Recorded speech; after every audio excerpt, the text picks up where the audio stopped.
এখানে আমরা দেখতে পাচ্ছি একটি মরিচ ক্ষেত।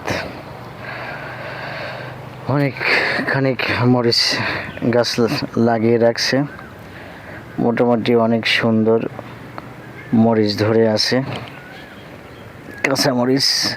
এখানে কিছু মরিচ পেকে গিয়েছে,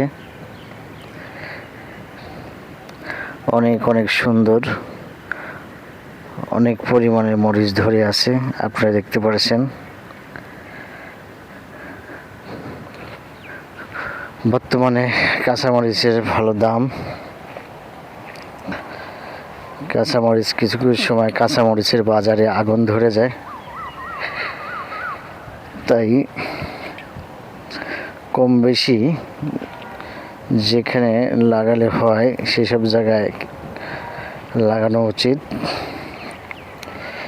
এখানে আমরা দেখতে পাচ্ছি খানিকটা জমিতে এই কাঁচামরিচের আবাদ করা হয়েছে, মোটামুটি খারাপ ধরে নেই, ভালোই ধরেছে। সবাইকে ধন্যবাদ।